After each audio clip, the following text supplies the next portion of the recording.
Hello guys, welcome to new blog. চলো, আমি জয়ন্ত, আপনারা দেখছেন জয়ন্ত অ্যান্ড নিউ ব্লগ। চলো, নতুন ধরনের ব্লগ নিয়ে আমি চলে এসেছি। নতুন ধরনের ব্লগে থাকছে হনুমানের কীর্তিকলাপ। এই দেখো, আমাদের এখানে এসেছিলো মুখ পড়া হনুমান। আমরা এটাকে হনুমান বলি, তোমরা কি বলো অবশ্যই বলো তো।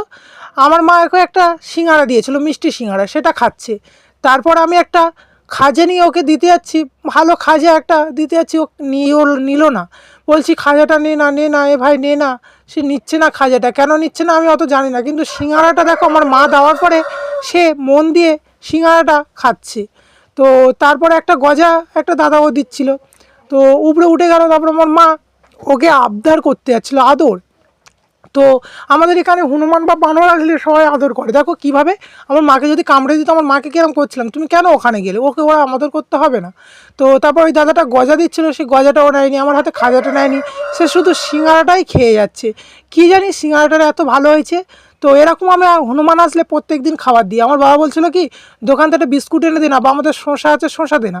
তো শসাগুলো ছিল, আমি দিইনি। তো ভিডিওটা যে করছিল সে মানে কি বলবো, ভিডিওটা ঠিক মতন করতে পারছিল না। তারপরে ভ্যান ট্যান যাচ্ছিলো, গাড়ি টাড়ি যাচ্ছিলো, ভয় পাচ্ছিলো। বলো কতগুলো মানে হনুমান আসে, অনেক দুটো তিনটে। মেলার সময় এসেছিলো, হ্যাঁ আমাদের এখানে রাসমেলা চলছিল, মাঘ মাসের রাসমেলা।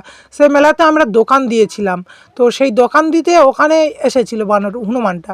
তো মিষ্টি দোকান অলরেডি আমরা দিই, তোমরা তো জানো সবাই, মিষ্টি দোকান আমরা মেলাতে মেলাতে দিই। তো সেখানেও এখানেও দিয়েছিলাম। এটা আমাদের বাড়ির কাছেই মেলা, পুরো আমাদের বাড়ির মেলা বলতে বললে বোঝায় যে আমাদের বাড়ির মেলা এটা। তো আমাদের বাড়ির মেলা মেলা নয়, আমাদের পাড়ারই মেলা। তো মেলাটা অলরেডি চলছিল তখন, কি বলবো। তো সেই সময় বানরটা এসেছিলো, হনুমানটা এসেছিলো। তো তোমাদের ওখানে কে কী অবশ্যই বলো, কমেন্ট বক্সে বলো তো প্লিজ। তারপর আমার মা ফের একটা গজা দিচ্ছিলো, তো বলছিল ওটা ফেলে দে, সিঙ্গাড়াটা ফেলে দে, সিঙ্গাড়াটার ভিতরে পুরটা খেয়ে নিয়েছিলো। তো বলছিল ওটা ফেলে দে, ফের একটা গজা দিচ্ছে, আমি খাজা দিচ্ছি, খাজাটা খাচ্ছিল না।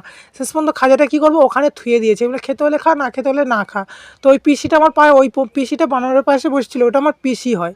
তো পিসিটা পাশে বসেছিল, তখন ওনার দিকে ফিরলো, পিসিটা ভয়েতে উঠে পড়লো, যে পিসিটা আবার ছুটতে পারে না। তাই জন্য আমি বললাম, পিসি তুমি ওখানে কেন বসেছো, উঠো ওটো ওটো করছি। শেষ পর্যন্ত দেখো আমি খাজাটাকে ওখানে দিয়ে দিলাম, যে নিচ্ছে না, বিরক্ত হয়ে গেছি যে আমার হাতের ও খাবার খাবে না। আমি জানি কোনো পাপ কাজ করেছিলাম আমি, তাই জন্য আমার হাতে ও খাজাটা খেলো না। ভিডিওটা ভালো লাগলে লাইক কমেন্ট শেয়ার অবশ্যই করো তো। আর কীভাবে খাজাটা দিয়েছে আর কীভাবে ও পাটা খেলিয়ে বসেছে দেখো পুরো।